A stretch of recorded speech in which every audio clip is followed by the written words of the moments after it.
Hello everyone, today I'll present one of the most amazing container homes I've ever discovered. Without any experience, Jan and Alicia embarked on the crazy project of self-building an ecological and affordable home. Believe me, the challenge is successful. You'll fall in love with this project, I guarantee it. With its 8 containers, this 170 square meter house, which is out of the ordinary, proves once again that it is possible to live differently. With a controlled budget and without compromising on beauty and quality.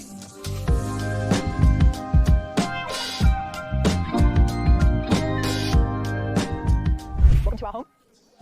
So here we are in the entrance of the house. So right away we arrive in the bathroom. We decided to put the shower in the upstairs bathroom, and the bathtub will be in the downstairs bathroom. Then we are at the level of the toilets with our door recycled from containers.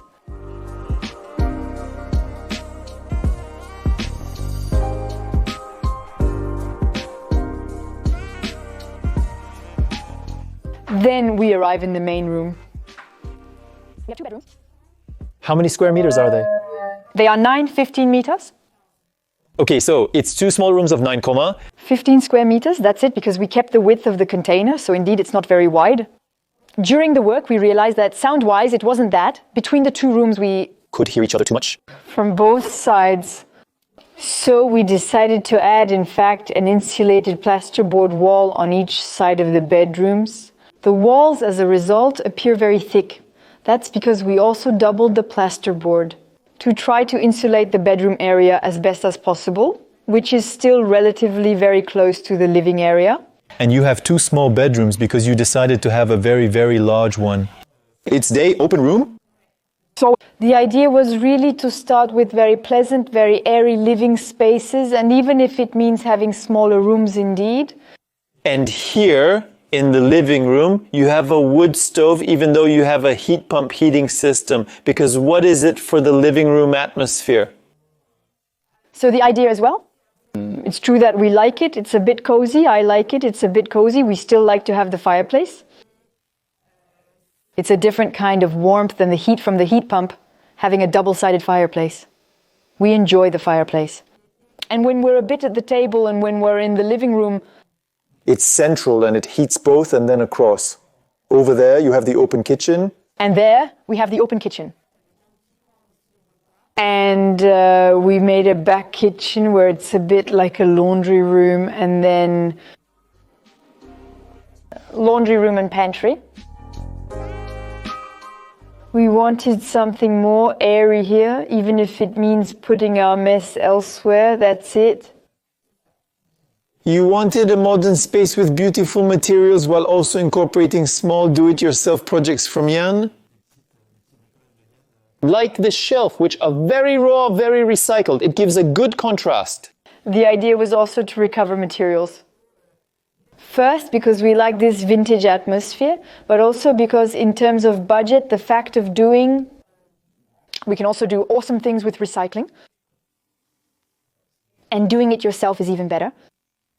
So now we visited this top part, the 4 containers up top, which represents 120 square meters in terms of surface area.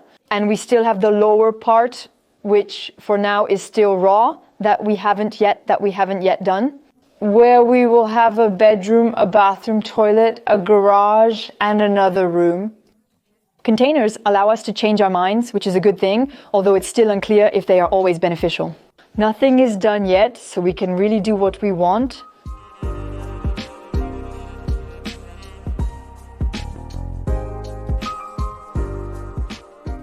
Unlike me, it's my project where I have small techno piles. You opted for the big concrete 1 meter in diameter. Is that...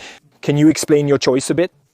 Well then, first of all, as you can see, we have a sloping terrain. So there is necessarily technical constraints. In addition, our soil is practically 100% clay.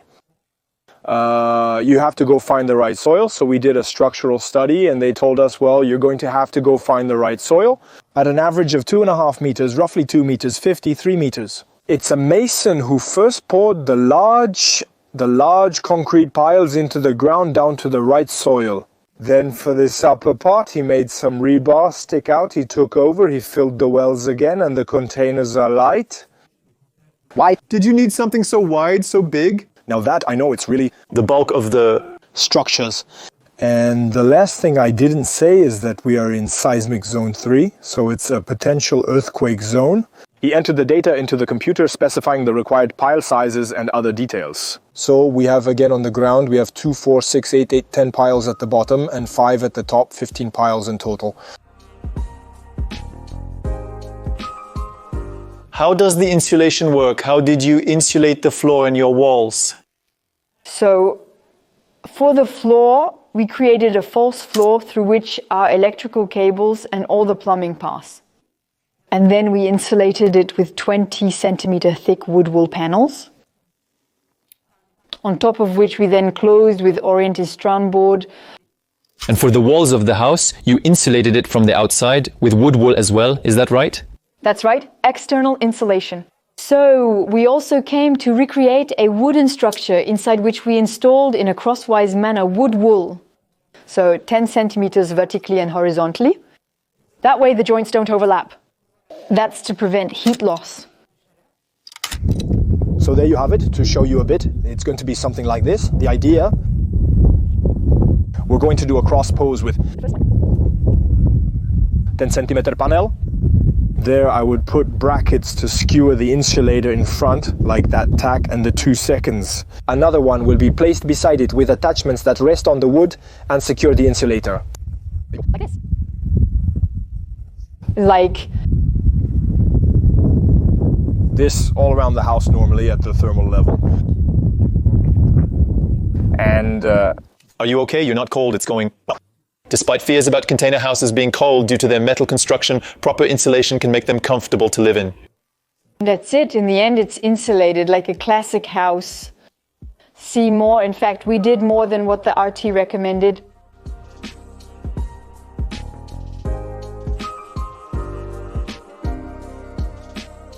So here we are on your roof. Can you tell us a bit about how you did the framing, the insulation? how everything we have exists here? We came to create a framework, so we relied on the resistances of the container, on the beams and already existing steel, etc. Framework. single slope of the... Therefore, single slope. That's exactly it. So highest point down to lowest point. After insulation, so we have installed in a cross pattern once again, once 20, once 10, so we have 30 centimeters, plus eco graphite beads in the Ripples of... wood wool, that's it. Then we came to put a rain screen, the oriented strand board floor, oriented strand board again, simply, and we came to glue. The ethylene propylene DNA monomer membrane that we see rising on the sides, and then vegetation. And so why vegetate the roof? So there is a principle. It retains some rainwater, and there is also the aspect, let's say, so it's this principle of having a buffer insulation layer, maintains a constant temperature underneath and protects the ethylene propylene DNA monomer membrane. This extends its lifespan by several years. It was mandatory in your property land use if you had a roof. Flat, well... Of course, if we wanted to put a flat roof, it was absolutely necessary to vegetate. So while I was at it, I did it. Is it a pity for you? Usually we have a nice view, but there. We can see that it's winter. Come on, let's go back to the path. Come on, go.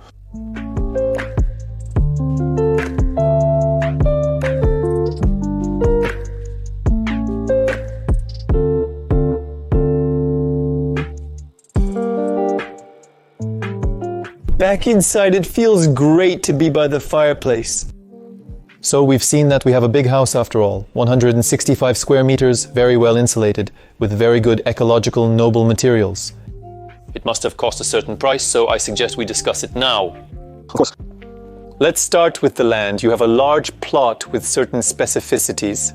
Can you tell us about it? How much did it cost? So? We have a large plot of 4,000 square meters, but there is an agricultural part, a buildable part, no matter the land. It cost us 100,000 euros, then we had studies, and so in the end, all this, it came back to us at 112,000 euros, that's it. That there is 112,000 euros of land, that's one thing. And on this land, you must have made some serious foundations. Because as we saw outside, you were telling me seismic risk, steep terrain, all that. So there is... How many foundations for the house? So concrete foundation plus the excavation. It cost us about 40,000 euros, all that. And so the last part of the price, the most important, the house, out of water, out of air, I would say, ready to arrange. There we are on a budget of how much? So without the equipment costs approximately 140,000 in total. For 165 square meters. So about 850 euros per square meter for really ready to move in. So just flooring, furniture, and we live in it. When the bottom is done, so we already have everything for the bottom. 165 square meters, approximately, we will be between 140 and 145,000 euros. The house remains affordable compared to building with wood or concrete. Or something else. So what remains affordable is especially the fact that we did it ourselves. That's very important too. Of course, self-building is the economy. But you could have done that self-building in wood. Of course, we could have done it, but the specificity of the fact that it is in container prices significantly impact overall costs, especially in the current market conditions. At the time, the container's price was very affordable and worth it. And how did you manage to finance that? Did banks easily follow you on a house project? In a container? Since our space exceeded 150 square meters, we surprised several architects, and that's included in the cost. In fact, in the 140,000, there are quite a few studies, a lot of studies, also steel structure, and the architect. So having a file from an architect who follows you, it already helps a lot in a project like this with the bank. And then at the time, once again, it was still less complicated to be followed in self-construction, even if we are not from the trade. So we had both the architect, both a broker passed through a broker who still supported us a lot in the project with the banks. And so all of this made that, with some luck as well, they followed us without asking too many questions. And that's where we are today.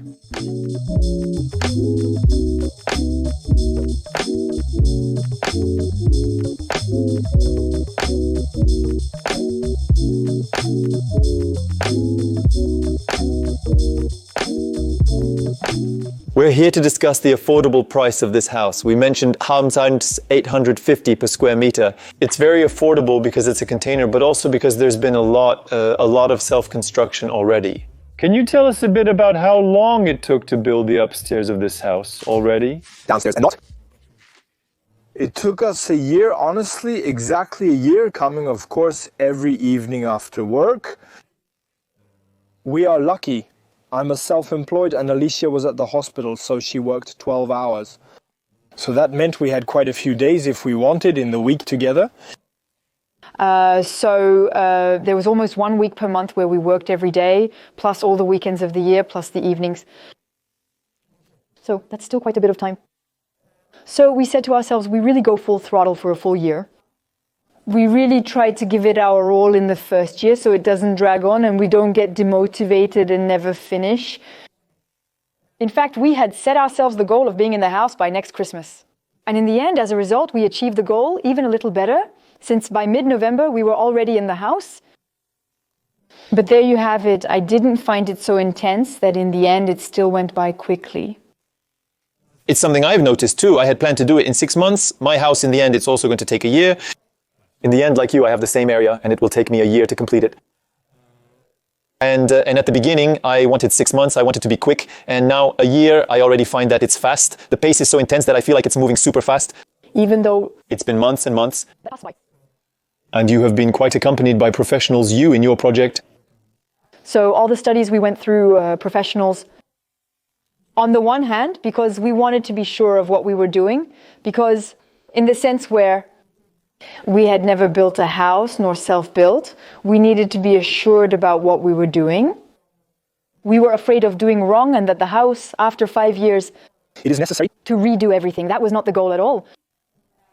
The architect, he really accompanied us on the plans of the house, but he did not follow the construction site. The studies, it's the same. We were given plans to respect, but the construction site itself, we were the project managers ourselves as we didn't have one. So we also have help, friends who give us advice.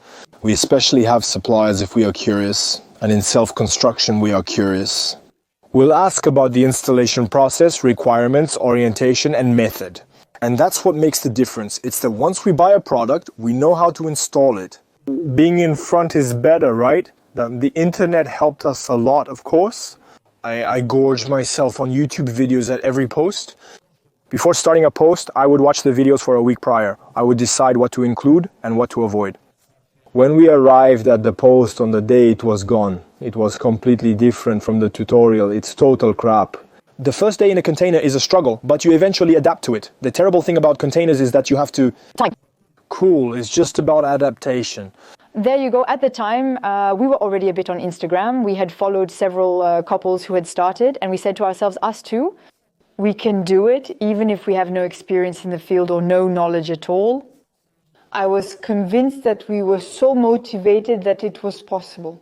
And at the same time, we were following a couple, Kilian and Camille, who are in Brittany, who are building their house, which we were holding at the same time.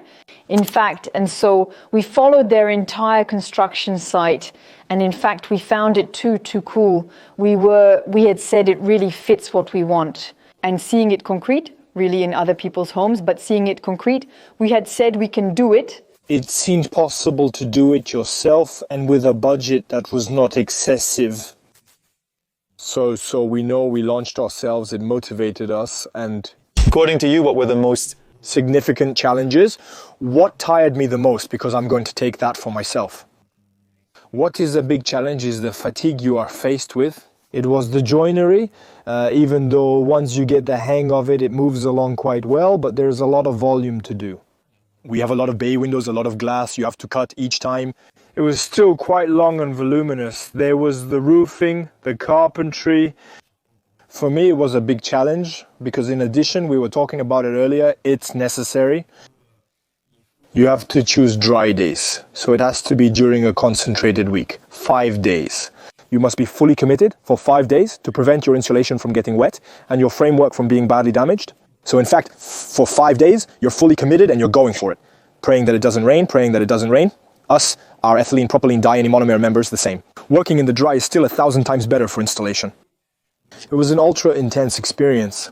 Luckily, a few friends came to help us once again. What I found most difficult was the end.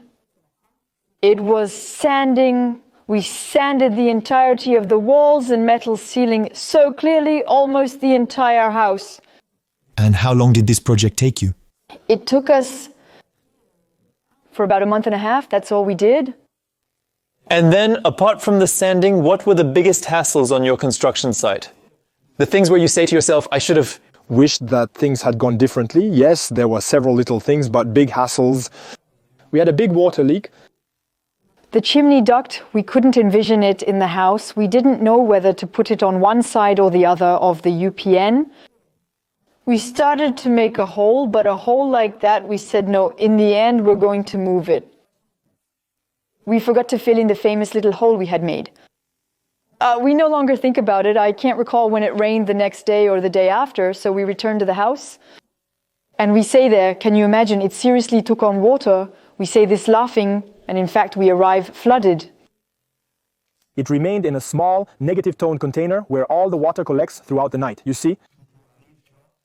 So we broke all the oriented strand boards, so we really broke it. We kept some, but we lost money wood. The speaker acknowledges that the oriented strand board was not provided at the time. So all the water had stagnated on the vapor barrier. So we sucked up all the water and then we made incisions everywhere to see if it had not reached the insulation. The insulation had not absorbed the water at all. But in fact, we lost a lot of time. We wasted time. When you arrive at your construction site in the morning and see that, you think to yourself, oh, there I have lost a minimum of 3 days for everything. To redo. horrible. So that gives a maximum moral blow, maximum blow. At the time you say it sucks, but you have no choice. You move on, redo, remove everything, suck up all the water and clean everything. In our luck, there you go, the insulator was not too affected.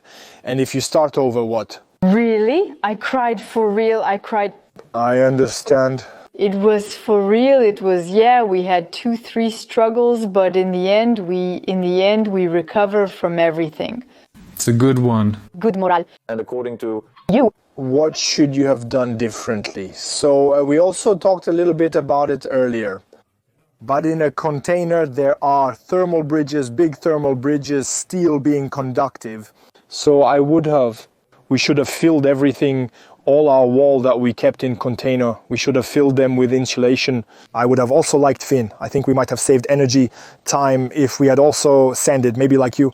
Sand and straight. That clearly we told ourselves at the end, we said we moved forward and said we didn't think about it at all. But once we had opened everything, we should have everything. Sand. But sand, with a professional sandblaster, mind you, because I've had my fill of sandblasting, not with the right sandblaster.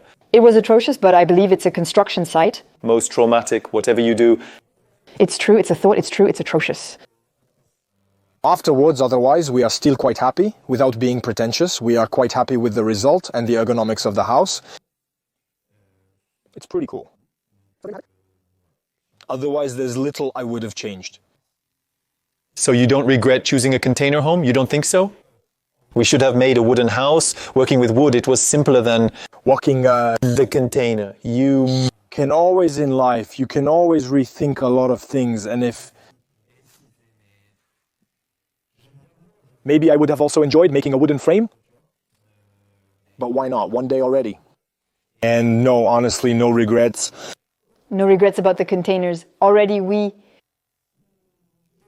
enjoyed the industrial spirit and everything that came with it. Honestly, we were well taken care of in the end. No, honestly, no regrets, that's for sure. And how did you manage to keep your spirits up for a year? Because that's really a question. We feel that it's a bit of a personal question. How do you manage to keep your spirits up for a year? When you're hurting a month and a half on sanding? Honestly, in the end, psychologically, you crack. Well, there were moments, there were times when we had enough and said we were fed up. In those moments, we unplugged the sanders and left. We go home, but the next day we are remotivated. Once we say, come on, we're almost finished. And then, especially when you look at the path traveled, you say to yourself, come on, it's the end. It's a bit like the rest of life. You have to be cool and you have to love what you do. So it's certain that when you go in the morning and you want to move forward and you already love what you do, avoid self-building if you don't like do-it-yourself. With two people, you can motivate each other. Alicia, she did a lot of do-it-yourself too, so basically we were really two do-it-yourselfers. That is to say, you're not just like that. We were moving forward together. Two, watching the tutorials, confronting ideas. So that moves forward a lot too. And then just, even if you're struggling, we told ourselves anyway, it's for us, we have to move forward. And so as a result, we really took it as an adventure, and as a result, it went frankly, me, when it was hard, but when I think back, I loved it. It was really cool to do. And so, no, you keep the fishing like that, thinking about the future too, saying, well, it's going to be, when we get there, it will be terrible, it will be good, so come on, we hold on, and then we move forward. What advice would you give? to people who want to start self-building, whether it's for a house, container, or something else. And although they need to trust themselves, because in reality there are ways to do crazy things. Honestly, as you say, on social networks, on YouTube, we can do anything, even if we're not professionals. Honestly, if we are motivated and if we have a goal, we are capable of doing a lot of things. Well, as I just said, to always keep positive energy. If you embark on a project, you must not give up, you must go all the way, be disciplined, because it's certain that we put ourselves on hold for a while. You have to be honest. Well, you have to be honest. The key is perseverance and thorough research. Don't be afraid to do that. Ask questions. Don't be ashamed with suppliers, with people. Even YouTube videos, ask questions, ask on Instagram to those who have profiles, etc. Even us, you can ask us. There is no shame in it. Gathering ample information is also crucial to prevent errors and injuries. We trusted each other, and besides, there were two of us, and that clearly it was really nice to do it together. And today, we have no regrets at all, because it's what we wanted and we got it. So yes, we worked for it, there were a lot of concessions, but today we have no regrets. And if we had to do it again, we wouldn't, but I'm just kidding. No, if we had to do it again, we would. it's almost to be redone. Because the bottom remains.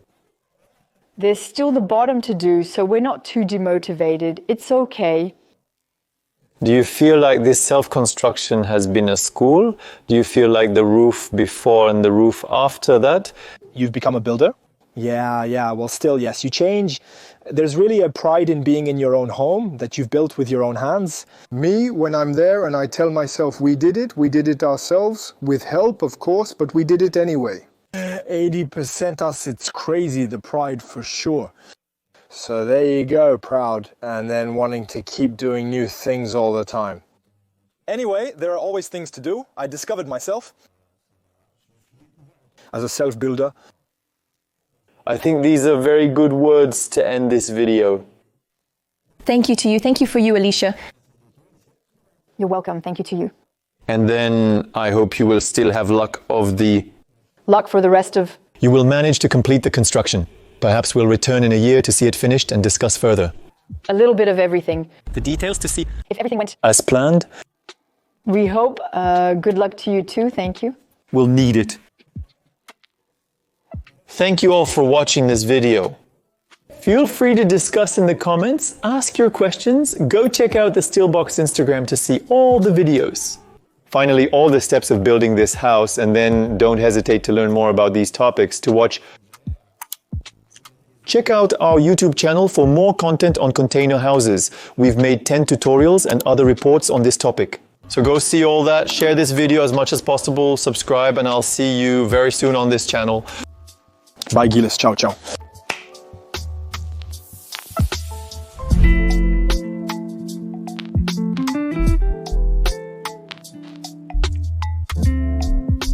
Subtitle 501.